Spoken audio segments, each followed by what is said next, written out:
Namaste, devotees. It's Chandra Vadna Chaitanya Das here, and today I want to talk to you guys about something that I just think that you might find interesting.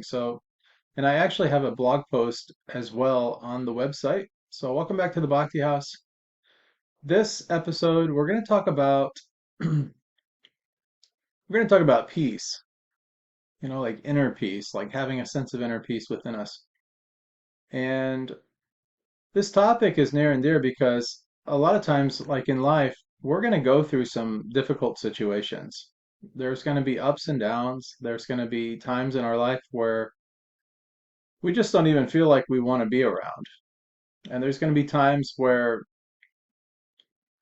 feels like the whole world is crashing down around you. And in those moments, having inner peace or knowing what it is and having some kind of an idea about it can be very useful. So, there is two things that I want to explore here today. One is I want to explore this idea of um,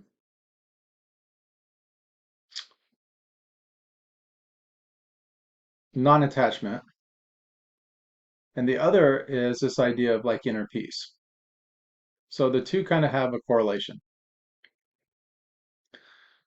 So sometimes we look at a spiritual person or we see someone that is like a representative of a spiritual person, whether it's someone that's given up their life for God, and it could be like a priest in a Catholic church, or it could be like the Dalai Lama, or it could be, someone that has some kind of an authority position where uh, just overall life for them is lived in this particular situation. So they always seem like they have some kind of inner knowledge that other people don't necessarily know.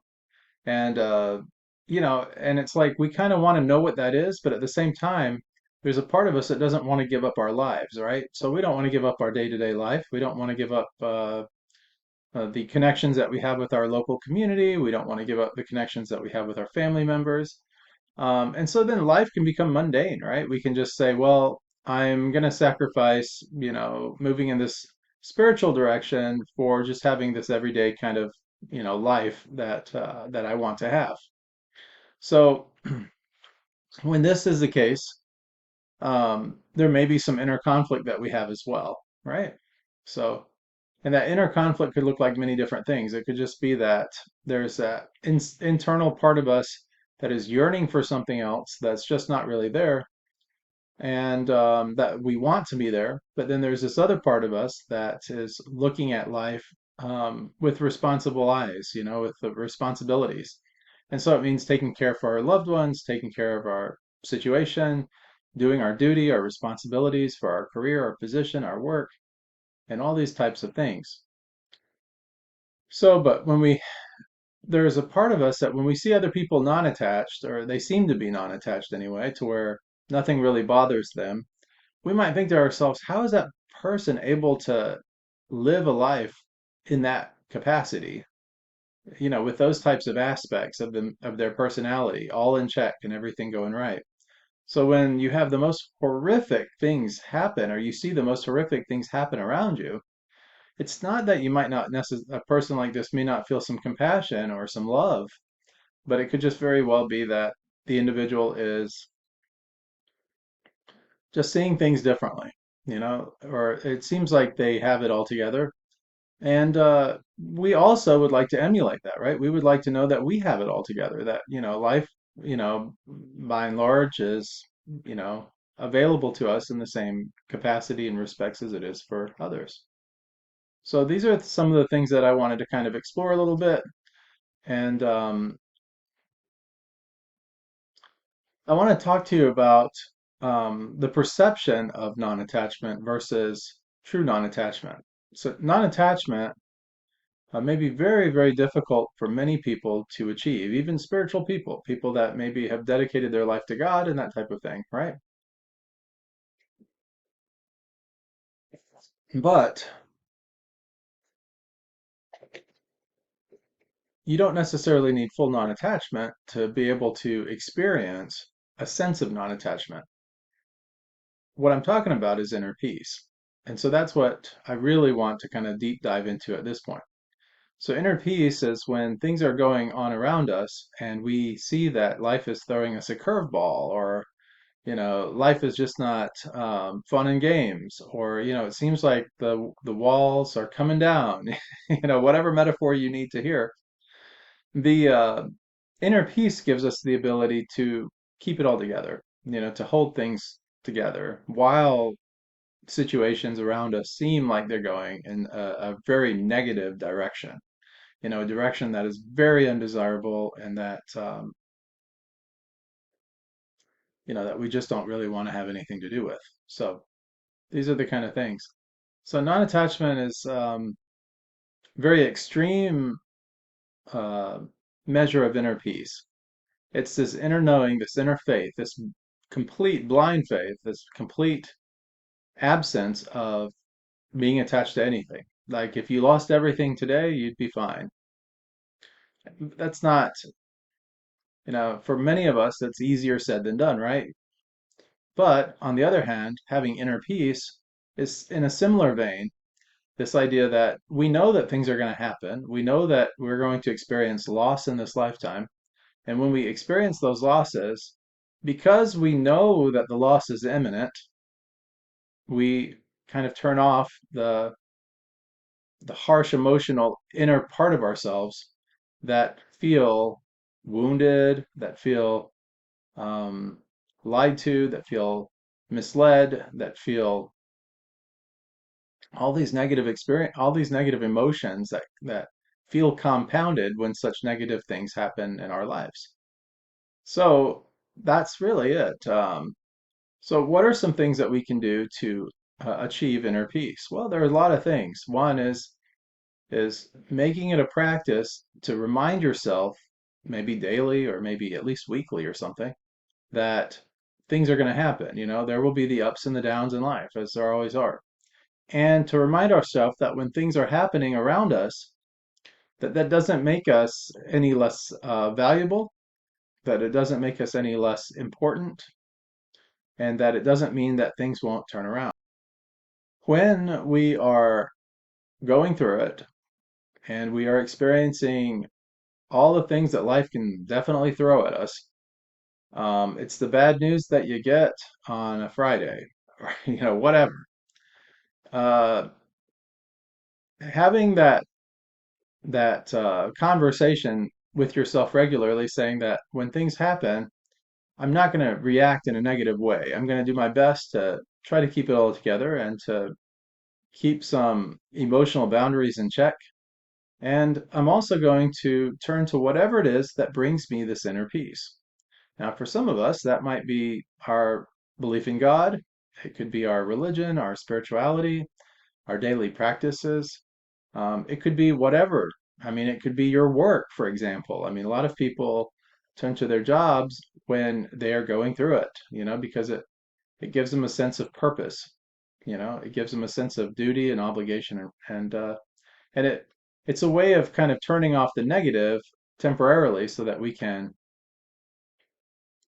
go about our life in a very nice way. So we can continue to live a good life, even when negative things are happening around us. You get the bad news, um, those type of things. So, guys, this is a kind of the message that I really wanted to bring about today.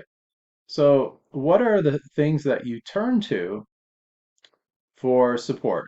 Who are the people you turn to for support? What are the things you turn to for support? A child, for example, might find comfort in a teddy bear or some stuffed animal or something like that they feel very connected to. So that when they feel unsure about the world, they feel sad, they experience emotions that are less than desirable, uh, then they have something that will bring them a sense of inner peace and inner comfort. And this can be like for all of us, so many different things. It could be the money in your bank account, for example. Some people feel more comfortable in life if they got a really huge bank account, and that brings them a sense of comfort, a sense of peace, a sense of security. Some people feel that way, like I said, a child with a teddy bear. Some people feel that with the job that they have or the title behind their name. And some people feel that when they do a sense of when they do activities that are humanitarian in nature, whether it's planting trees to combat global warming or to help the earth, or whether it's feeding the homeless, or whether it's doing some volunteer work and in some capacity that's helping other human beings, or it could be helping other animals, or it could be helping something else altogether different than what I'm talking about. So, but the idea here is that we have these things, these other outward things very often that will bring us some sense of inner peace. So those are the things that sometimes we very often will turn to, to get, some kind of relief from the bad news, relief from the losses, relief from the pain and the suffering that we might endure. So these are the kind of things. So if you want to really um, understand what inner peace is really like, it's best to look around you and the things that you value. What is your value system? And here at the Bhakti House, of course, we value Krishna, we value community, we value humanity, we value each other, and we value you as well. And so these are the things that give us purpose. And this is the reason why organizations and even human beings many times will have a mission statement or a purpose statement that exhibits or tells them or reminds them what is it that we're doing here? What is our purpose for being here? What's our bigger, what's something bigger than ourselves that we're connected to? And when you can find that and you can have that in front of you, especially when things are not going so great, it can really bring you a sense of peace, that inner peace that you need to keep on moving on. And there are times where life doesn't make sense, that we question what we do on a day-to-day basis, that we question our everyday reality, and we wonder why we do the things we do. And they have a thing like in many self-help circles, and we hear this very often, but it's the why, right? Why are we doing the things that we're doing? What is our purpose? When we ask the question why, it really forces us to think inwardly about what is the reason, like in terms of logic, that we do the things that we do. So what is that big purpose for us? Now, maybe you have a family, maybe you have young children at home, and for you, that might be your purpose, right? Your purpose is to make sure that these young people have absolutely the best life possible under your care so that you can give them the best chances possible of having a wonderful life. And of course, we hope the best for them. And and that becomes your purpose. That's kind of your strength behind, you doing the things that you do or you choose to do. So these are the kind of things, guys. Another thing that would be interesting to sort of explore here is this idea of making sure that we are doing the things in life that that we feel that we should be doing, and that can give you a sense of inner peace. So if maybe your life isn't going in the exact direction that you think it should be going, and you feel a disconnect from that, maybe start exploring ways that you can get closer, if not all the way there, to what that idea looks like for you. What is that thing that's in your mind that's telling you or kind of pushing you or kind of pulling you in a certain direction, even when other things seem to be pulling you away from that direction. So you have to start to question like what is really important and looking at things kind of through those lenses, right? So these are the kind of things that I wanted to explore today in today's message and kind of bring to our, sometimes we just have to have some checks, right? Some a look into the things in our life that keep us whole and connected and wonderfully put together. And if you're ever experiencing like sadness or you're experiencing like um, uh, they going down the rabbit's hole is a one way of people have put it before. Like you just feel like you're down the rabbit's hole. You just feel like you're never going to be able to come up for air again. Well, just realize that there are people in this world that do care about you. We care about you, for example, and there are people that you can connect with. So here at the Bhakti House, of course, we do like some spiritual counseling. So if you ever want to just talk about what's going on with you, and you want to do it in a very, no judgment zone kind of way, and you just want to talk and share, you're more than welcome to. Just give us a call and, connect with us. You can go on our website to our contact page, just fill out the contact page, let us know what's going on, and, of course, we'll get in touch with you. And probably via email first, and then we can do a one-on-one if you want to, or it could just be simply on the phone, whatever is most comfortable for you, or WhatsApp, or whatever, you know, works best for you. And, you know, through our mission of helping people and, trying to give people a sense of relief from the day to day that becomes our lives or becomes kind of our everyday position in life, we, we've been able to help many people kind of just one-on-one in this capacity. And it's been very, um, you know, it's been very humbling for us to see that, it's a lot of people are going through a lot of things, whether it's financial problems that people seem to have, or whether it is, um, deaths in the family, or it could be going just through like depression or mental health challenges, whatever the case happens to be. Um, Sometimes people just need an outlet to talk, and that's kind of what we offer. We don't try to tell you how to live your life. We don't really, give you things. We can give you some spiritual counseling if you like, but, for anything major like mental health related or something like that, we always recommend, of course, that you go and talk to maybe a therapist or someone that has, a license for that type of thing, that has gone through the training and those type of things. But for spiritual counseling and things like that, if you'd like to learn more about our path, which is bhakti, if you would just like to talk your problems out to somebody that just can listen, that's always fine. Like we appreciate those kind of calls as well. And we're here to really help you as best we can, uh, during those times. So as a community, we're here for each other.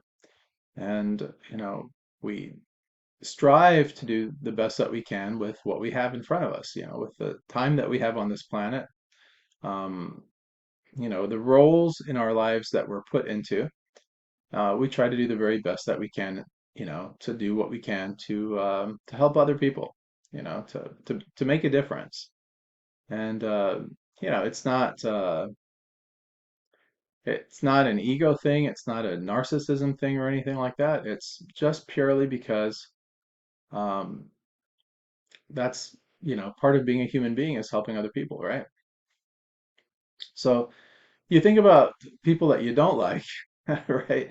And I think I've touched on this actually in other posts and stuff before, but you think of the people that you don't like, even those people do nice things, right? The people that you think are the worst people on earth have done many good things to help many other people. So, you know, judging them solely based on the negative is, you know, maybe something that, you know, we as human beings have a tendency to do. But if you can kind of like, again, getting back to the sense of inner peace that I'm talking about tonight, if you can let go of seeing people just through one perspective, or, through a prism that casts them in a particular light, maybe one that you don't like, or maybe there are some that you over idolize and that you think the world of, and then every now and then they disappoint you and you wonder, oh my goodness, how did this happen? So when you get to these kind of situations, having that inner peace, that you can connect with through whatever it is that you're connected to, you know, can be very helpful and very useful for mental health. It can be very useful for getting past whatever is going on in that exact moment. And, they say this too shall pass, and that is exactly the case. The negative things in our lives, the things that we go through, they do have a tendency to eventually fade out of the ether, and we get back on track, and our lives either go in a different direction, but it can be a very positive direction. So I hope this message of hope gives you a little bit of hope.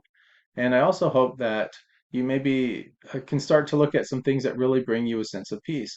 I knew a person one time, and their peace, the sense of peace that they got, their connectedness was through books and through reading. And this person was very connected because the reading, whether it's a narrative, a story that they were reading, it gets them outside of their everyday reality, you know?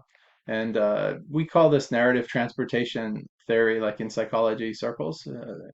But what it essentially does is we become the characters in the books. So when you're reading a book about someone going through something positive or, defeating all odds, it can actually bring you a sense of inner peace and a sense of hope that you too, in your everyday life, will be able to achieve the same. So, um, whether you're looking at these stories through like religious texts like the Bible, or you're looking at them through like our Vedic texts, and Upanishads and different stories and what have you, or philosophical books even, these are the things that can bring people a lot of hope and that. So, very often, it's not uncommon for, especially someone who's spiritual, that when something happens that is unfortunate and unexpected often, that sends that person into a state of shock, for them to turn to God through some kind of religious text or some kind of religious book. It could be the Quran, the Bible, it could be the Vedas, it could be like for us here at the Bhakti House, the Bhagavad Gita or the Srimad Bhagavatam. These kind of stories and narratives that we hear about, God helping society, God helping humanity, God helping a people to overcome, whatever they're facing, whatever they're plagued with, and whatever's in front of them. It can bring a sense of hope, and it can also give you a sense of checking out of your reality and into someone else's reality. And very often, when we see that something is more dramatically traumatic, if I can say that, than the situation that we're dealing with, it puts our situation into like a small little tiny dot compared to the ocean of craziness that's going on around the world in other people's situations. So, and that's when we can feel fortunate that we are not in those situations and that we're only experiencing this amount of loss instead of what somebody else might be going through. It's just dramatically, traumatically more. Okay, so I hope that um, today's message helps you in some capacity. If you guys have any questions or anything you'd like to share, you can drop the comments in the comment section below the video, of course. And then other people can read those and hopefully get helped as well. The only thing we ask here on this channel is that you try to keep it positive the best you can. Like the polarity seems to be that, especially sometimes on videos like this, you're watching or something, that there's very strong opinions. And there's nothing wrong with having strong opinions necessarily, Sometimes they can be very grounding and give you an inner sense of peace as well. But for the sake of other people's mental health too, can we just kind of try to keep things a little bit positive to where, we're encouraging and uplifting instead of trying to drag people down or give the doom and gloom and that type of thing. So, there's enough of that in the world. Trust me, that we just don't need to go in that direction and catapult it even worse, right? So, with that being said, I hope that everyone is having a really amazing week. We're getting more toward the end of the week. We have the 4th of July celebrations going on. We'll be doing some kirtan and all, probably downtown here in Jackson. We may go to Lansing or even Ypsilanti or something like that. But we'll just see what happens. But thank you for your attention and I hope again that when you're needing some inner peace that you can find that. One last thing that I will say on the topic is that I've got a lot more that I've put into a nice blog post on our blog. If you go to thebhaktihouse.org/blog, lowercase on the blog, then you can you'll be able to find this particular article. You can just type in like inner peace, and you should be able to find that blog post. So, okay, guys, thank you so much. If you have any questions or anything, again, just leave them in the comments or you can connect with us at the Bhakti House. Much love and many blessings. Namaste.